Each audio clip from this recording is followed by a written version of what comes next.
end of the world. I could feel all this death. Everything they built will fall! And from the ashes of their world, we'll build a better one!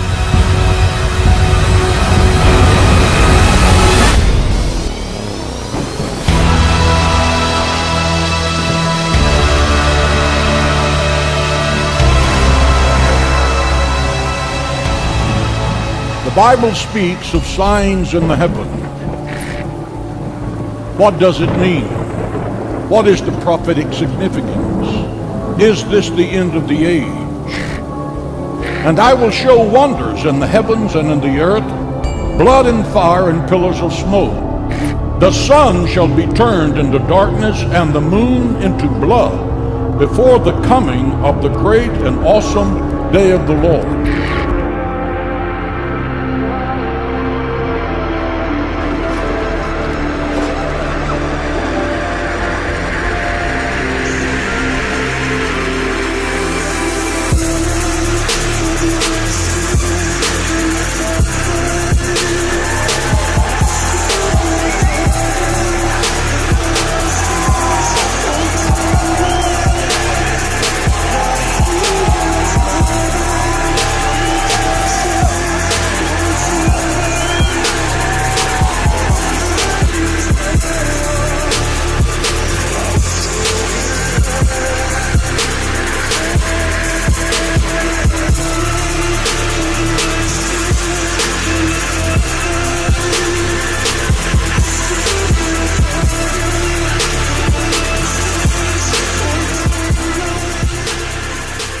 Overnight, torrential rains pounded the southern Gulf. In Houghton, Louisiana, dozens of homes were evacuated. Rapidly rising water forced the rescue of 9 people on Cannon Road in Bossier Parish. More than 10 inches of rain in 10 hours in the northwestern part of the state left streets submerged and emergency crews simply inundated. Firefighters in Greenwood, Louisiana used boats to rescue people trapped in their apartment. By the time I got here, it was completely it was pointless to try to put sandbags on there. It was completely gone. Oh my God! This same storm fueled a barrage of thunder and lightning in Texas. More than 750 strikes hit around San Antonio last night in just a 5-minute time period. More than 20,000 people lost power there. Look at all the stuff flying around. The system produced this EF1 tornado that cut through Hood County, Texas. Winds of up to 70 miles per hour destroyed this housing complex and left this trailer park in the city of Tovar a mangled mess. At least 2 people were injured. Came through just, wow. It's just, there's not even words for it. It's just completely unbelievable. And there were more rescues in Denton, Texas, where high water left drivers stranded. And back here in Houghton, Louisiana, this home behind me, there's a man, a woman, and 2 children inside waiting for a boat from the sheriff's department to show up and take them to safety. They are not trapped. They decided to stay on their own when the water started rising. But now that they're stuck, the sheriff's department has told them we have tons of calls. We will get to you as soon as we can. Now, this storm system really was responsible for some close calls in other parts of the state as well. First responders are on standby this morning in case they're needed for more rescues today. And that's because there were a couple rescues yesterday. This was a close call up in Denton, that's near Dallas, yesterday afternoon. Crews rescued these 6 students out of that school bus because it got stuck in high water. In fact, that school bus was driving through several feet of water. Fortunately, it wasn't flowing rapidly or anything. The students were unharmed. They made it out fine, and they actually even made it to school that day after the rescue. And another rescue to show you. This one is out of the Fort Worth area up to our north. A man had to be rescued from this truck after getting stuck in high water and mud. Never a good idea to drive through that. And this is a different perspective of another threat these storms have brought. Not only rain and flooding, but wind. This bird's eye view shows how winds actually ripped up the roof a little bit on this structure. There's certainly a lot of cleanup for these folks up in the Dallas area as they wake up this morning. A nature reserve under siege and a population of dead fish by the thousands. The Zicuflay River is infected, and these are its victims. Around 20 tons of dead carp have floated to the surface. It's the 4th time in 2 years that this biomass have succumbed to a virus that has plagued the city's waters before. We suspect that it is a couple of factors that contributed to this mass die-off, suspecting that the carp had koi herpes virus, linked to that very low oxygen levels within the system, and coupled, which is very frequent this time of the year, low water levels and high temperatures that caused this fish die-off.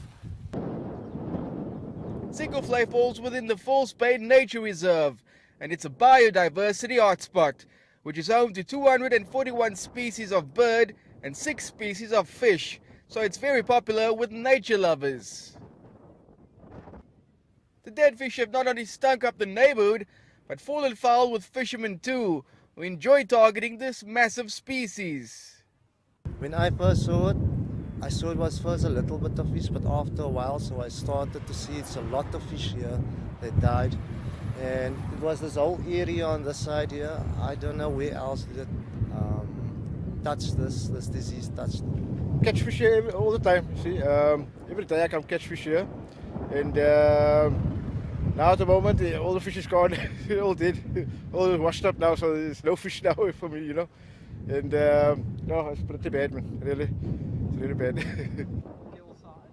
A forensic analysis is currently being carried out by state veterinarians to determine the origins of the virus, but mass die-offs often occur when fish become stressed during breeding times in seasonal changes.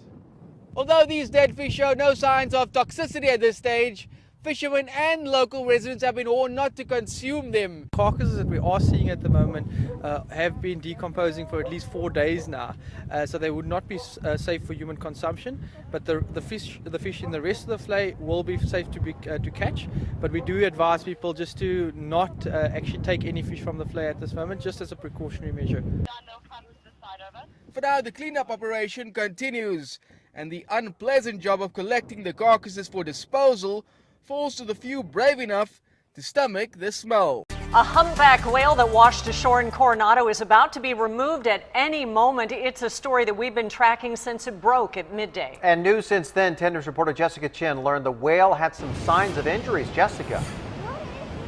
Yeah, officials say they found signs that this whale had been entangled in the past, but they don't think that's what killed it. Now, scientists here about wrapping up after spending a whole day looking at this whale. We're going to pan over to it, but I'm only going to show you the tail portion of it because it is a bit graphic. They had to open up the whale completely in order to look at the organs inside. Now, scientists say this 23-foot humpback whale is probably about a year old. It was first spotted Friday night 9 miles off Point Loma, and for most of the day today, scientists from NOAA took samples from the whale, hoping to see what may have caused it to die and wash ashore. Officials from NOAA say the whale was likely migrating north from Mexico to Alaska when it got lost. This woman who was visiting from Arizona says seeing this was an unexpected surprise. You just don't expect to walk up to the beach and see this, you know. We were actually coming to looking for scuba divers or something, and then to come and see this is like a little weird, a little freaky. Now, I asked the scientists here, how often is it that a humpback whale comes onto shore like this? They said it's pretty rare, about once every year or two. In Coronado, Jessica Chen, 10 News. Commuters are describing a chaotic and scary scene after a Northern California train flew off the tracks. The accident sent a train car into a rushing creek last night southeast of San Francisco. A tree that fell during a storm is blamed for knocking the front of the train into the water. At least 14 people were hurt, including 4 with serious injuries. John Blackstone is in Niles Canyon near Fremont with the dramatic rescues. John, good morning. Good morning. Now, what you see behind me here is one of the cars of the short 5-car Ace commuter train that came off the tracks here. Now, this commuter line, the Altamont Corridor Express, runs some 80 miles from San Jose to Stockton. It's now been closed down because of this accident. But passengers describe a wild ride. The Altamont Corridor Express, also known as the Ace train, ran off the tracks Monday night in a remote area. It was jolty. I mean, it was a fairly wild ride. We felt a couple sharp jerks, and then we just suddenly slowed down. The train went to a complete stop. 214 people were on board as it twisted through Niles Canyon during a heavy rainstorm, which had caused debris to fall into its path. The tree was on the tracks, and when the train struck it, it derailed. One of the ACE train cars slid through the mud into Alameda Creek, water rushing around it. The car came to rest on its side. Tanner McKenzie was in the adjoining car. It derailed but remained upright. People were crying for help, and I went to find the conductor. He had flown out the window, the front window, when it hit. Flew straight out, had a bad head injury. The number 10 train left San Jose at 6:38 p.m. on its way to Stockton. A little more than half an hour into the ride, it derailed in Niles Canyon. Alameda County firefighters launched an urgent rescue operation. We made our way on top of the train and made sure that we were basically clear on all 6 sides of the train. To get, the equipment to get across the water, they did a fantastic job getting everybody out of here. Passengers were bussed from the scene to safety at the county fairgrounds. I've been taking this train for, 15 years. Nothing like this. Generally, this thing is really, really safe. This area of track is part of the very first transcontinental rail line. It's a track that's been built and rebuilt many times since the mid-1800s. Now, the ACE commuter train pays Union Pacific to run their trains in this track. Union Pacific's investigators are here studying the rails now. The Dominican Republic's Ministry of Health says the cholera outbreak started after inmates broke a water pipe inside a cell housing 900 inmates. The water was used for bathing, urinating, and defecating. The resulting contamination has affected at least 75 inmates. Authorities have banned the entry of food and visits to the jail. Relatives are desperate at the possibility that more inmates may be infected. Some have also complained about having to pay high sums of money to get their relatives removed from the infected areas in the jail. The overcrowding is really bad. I just bought my son a place for 60,000 pesos, which I couldn't afford because I'm a single mother, just so that he would have a place to rest. CNN reached out to the director of jails, but calls were not returned. The public defender's office told CNN that this exchange of money in jails throughout the country is very common, but hard to stop. The prison of La Victoria, located near the country's capital of Santo Domingo, has the capacity of 1,000 inmates, but currently houses close to 8,000, making even basic sanitation hard to maintain. The ideal is that La Victoria jail disappears because it has 8,000 inmates, but this is not a decision that is taken overnight. Nearby residents are worried the outbreak will spread to their homes. We, the residents who live near the jail, are really concerned about the cholera outbreak at the jail because it exposes us to the virus. The health ministry says it is treating the inmates as well as working on treating the water and sanitizing affected areas. In Atlanta, I'm Jeremy Roth reporting.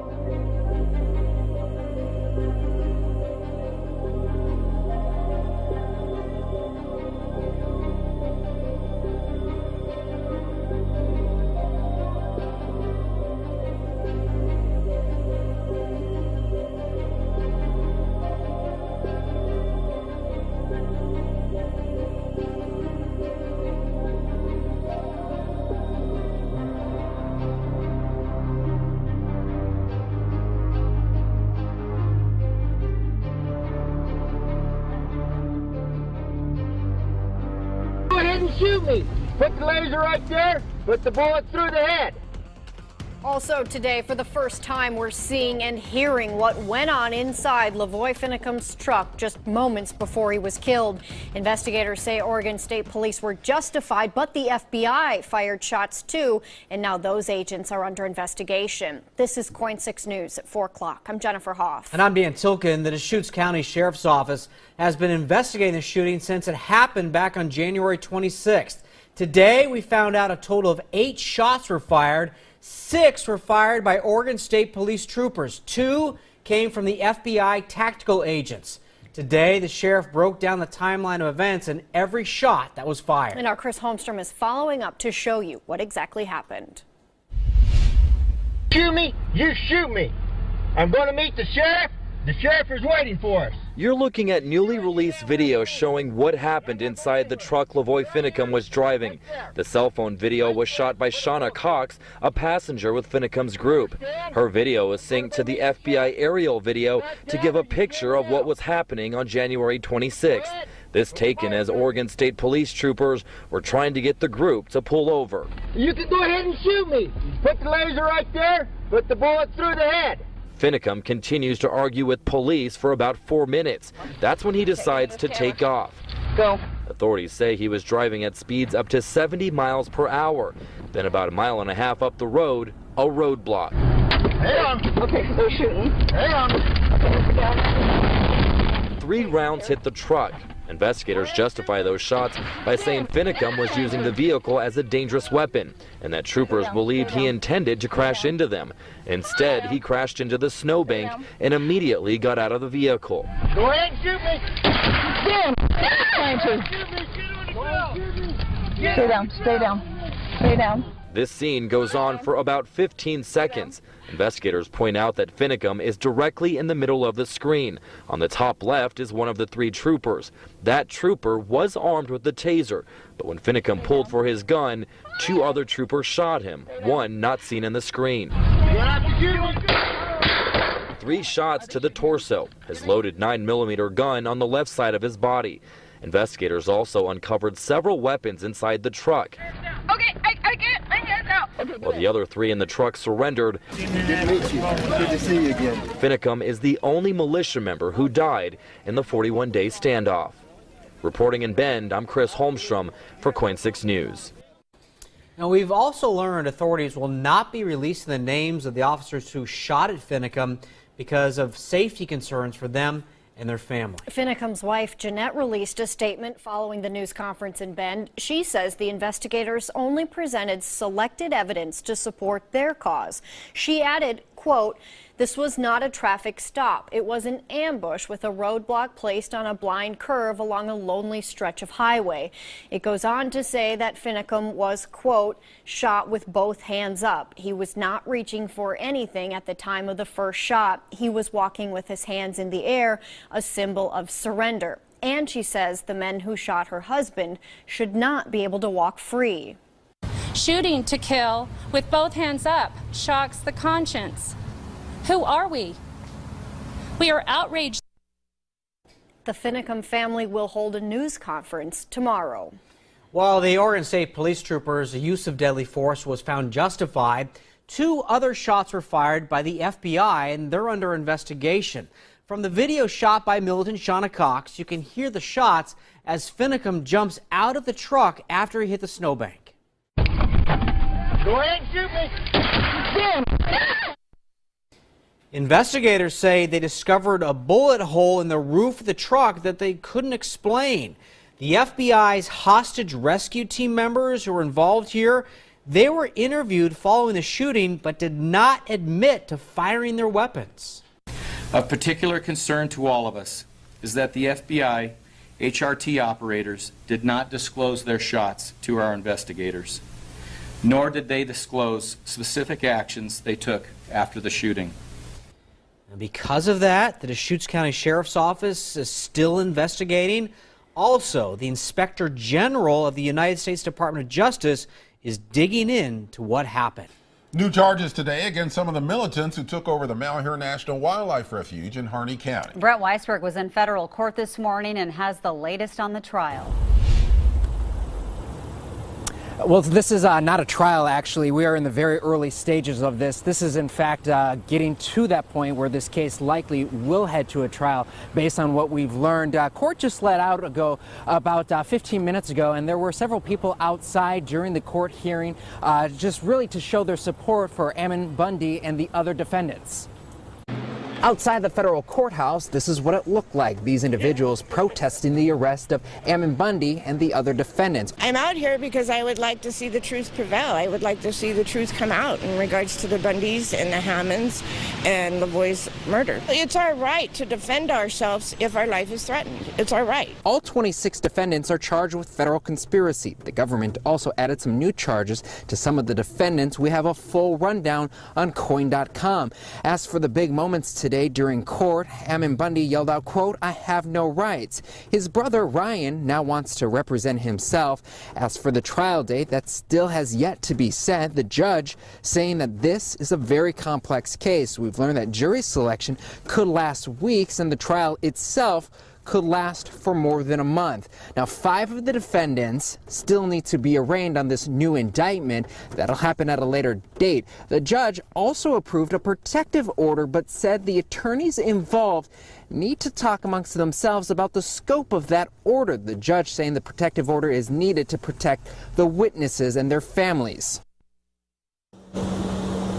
Now, Ken and Jenny, the next time all of the defendants are expected to be in court together at once, like what happened just a few minutes ago, is next month, April 6th. Back to you. A massive explosion in Seattle overnight sent 9 firefighters to the hospital. The blast leveled at least 2 buildings. Crews first responded to the scene after reports of a gas leak. Jeff Du Bois of our Seattle affiliate Cairo is at the scene. Jeff, good morning. Nora, a wild situation here in Seattle. We're about 10 minutes north of downtown Seattle, and firefighters are still here on scene. You might be able to see some flames in that building that was decimated in this early morning fire. It was just before 2 a.m. that Seattle firefighters were called to this scene for a gas leak. 40 minutes later, while they were still trying to pinpoint the exact source of that gas leak, boom, a huge explosion that leveled this building and knocked firefighters to the ground. 9 firefighters, as you mentioned, were injured. Just minor injuries, though. They were taken to the local trauma hospital here in Seattle to be treated for those minor injuries. We have not heard of any other reports of injuries, which is incredible because of the size of this explosion. However, 2 blocks radius from this area, we're seeing glass that was shattered from windows. And it's an incredible scene here as firefighters continue to put the hot spots out of this fire, this building that collapsed. It was a restaurant or cafe, and so they're still trying to figure out what caused this fire and this explosion. Again, have not heard of any significant injuries to other people, but there are some search dogs that have been called out to search for any other people who may have been caught up in this wreckage, in this early morning explosion in Seattle. I'm Jeff Du Bois. Charlie, back to you. Iran's military has test-fired 2 ballistic missiles. State television showed video of 2 missiles being launched from northern Iran, which the Islamic Revolutionary Guard Corps, or IRGC, said hit targets 1,400 kilometres away. A brigadier general was quoted as saying the missiles were able to hit Israel from a safe distance. Israeli Defense Minister Moshe Yaalon told media the test showed that Iran's hostility had not changed since implementing a nuclear deal with world powers in January. Washington said it would raise Tuesday's tests at the UN Security Council, but the IRGC said it would not bow to pressure. Iran test-fired 2 ballistic missiles, sending a disturbing message. The Islamic Republic wrote the phrase, "Israel must be wiped out" on the missiles. It's a show of force from the country as U.S. Vice President Joe Biden visits Israel today. Biden met with Israeli Prime Minister Benjamin Netanyahu, who strongly opposes the U.S. nuclear deal with Iran.